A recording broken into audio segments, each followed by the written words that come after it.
আমার ক্লায়েন্ট আপুর ছোট্ট পরীর জন্য একদম মোটু-সোটু একটা কিউট ডল কেক ডেকোরেশন করে দেখাবো আজকে। আসসালামু আলাইকুম এভরিওয়ান, কেমন আছেন সবাই? আশা করছি সবাই অনেক বেশি ভালো আছেন। তো ভিডিও শুরুতে বলে নিই, আজকে এখানে যে ফ্লেভারটা দেখছেন এটা কিন্তু মোটেও ভ্যানিলা ফ্লেভারের কেক ছিল না। এটা ছিল আমাদের পেজের most demanding authentic orange flavour cake. আর এই অরেঞ্জ ফ্লেভার কেকটা কিন্তু আমাদের অনেক বেশি প্রিমিয়াম। এটা খেতে অনেক বেশি ইয়াম্মি হয়। এই কেকটা পার্সোনালি যারা অরেঞ্জ কেক পছন্দ করেন তাদের জন্য আমি বলবো মাস্ট ট্রাই করা উচিত। তো আমার এই কেকের রিভিউ আলহামদুলিল্লাহ অনেক ভালো ছিল। আপুটা আমাকে এইভাবে মেসেজ দিয়েছিলেন যে আপু মারাত্মক ছিল কেকটা খেতে। তো আমি অনেক বেশি খুশি হয়েছিলাম আলহামদুলিল্লাহ। আসলে এরকম রিভিউ পেলে কাজ করার প্রতি আরও অনেক বেশি আগ্রহ জন্মায়। আর আপু শুধুমাত্র এই কেকটা নেননি, আপু 2 দিনে 3টা কেক আমাদের থেকে নিয়েছিলেন। তো বাকি 2টার মধ্যে একটার কেক আমি আপনাদের সাথে আগেই শেয়ার করে ফেলেছি ডেকোরেশনটা। আর যেটা বড় কেক ছিল সেটাও আমি অবশ্যই আপনাদের সাথে শেয়ার করব।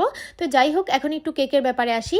আজকে আমি বলতে পারেন যে ভিতরে লেয়ারিং প্রসেস কেন দেখাই নাই, প্লাস হচ্ছে এই যে ডল শেপটা এটা আমি কিভাবে করেছি এই নিয়ে একদম বিস্তারিত একটা ভিডিও আমি আলাদা করে আপনাদের জন্য শেয়ার করব, কারণ অনেক বেশি লং হয়ে যাবে নয়তো এই কেকটা দেখাতে দেখাতে।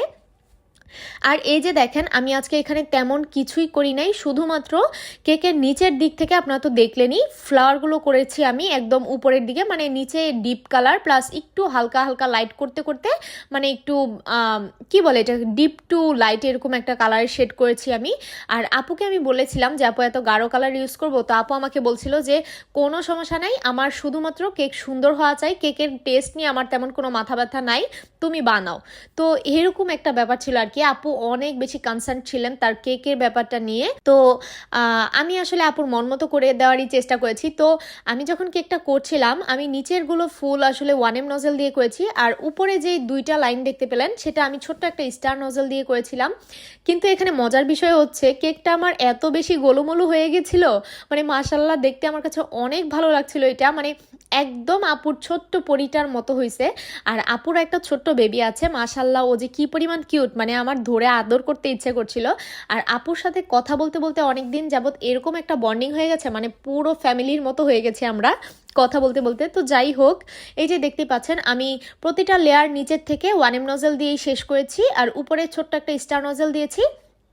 আর হচ্ছে কেকের যে বডিতে যেই হালকা একদম বলতে পারেন ওইটা হোয়াইট কালারের কাছাকাছি আর কি।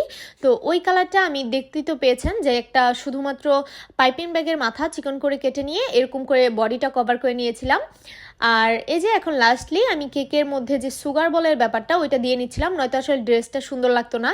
আর সাইডে একটা বাটারফ্লাই দিয়েছি, এগুলো নন ইডিবল, আপনারা খেতে পারবেন না। তবে যে সুগার বলগুলো এখানে ইউজ করা হয়েছে সেগুলো কিন্তু সবই ইডিবল, আপনারা খেতেও পারবেন। আর এই যে কেকের সাইডে আমি আজকে প্রজাপতি দিব কি না, দিব কি দিব না, এটা নিয়ে আমি অনেক বেশি টেনশনে ছিলাম। মানে বারবার আমি বিভিন্ন ধরনের প্রজাপতি দিয়ে ট্রাই করছিলাম যে কোনটা সুন্দর লাগছে। তো ফাইনালি আমি এটাই দিলাম। আমার কাছে মনে হচ্ছিল যে গোল্ডেনের থেকে এটাই বেশি মানিয়েছে কেকের সাথে।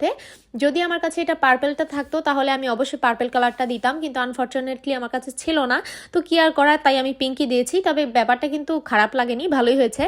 আর এরকম একটা ডল কেক করার আমার অনেক দিনের শখ ছিল, মানে দেখা যায় ডল থিম করেছি বাট একদম পুরোপুরি কেকটাই ডল হবে এরকম কখনো করা হয় নাই, এটাই ফার্স্ট টাইম।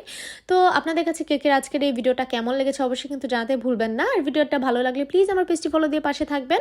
আর আপনারা যারা ইউটিউব চ্যানেল থেকে ভিডিওটি দেখবেন তারাও আমার ছোট্ট চ্যানেলটি সাবস্ক্রাইব করে পাশে থাকবেন। আজকের মতো বিদায় নিচ্ছি, সবাই সুস্থ থাকবেন, ভালো থাকবেন, আল্লাহ হাফিজ।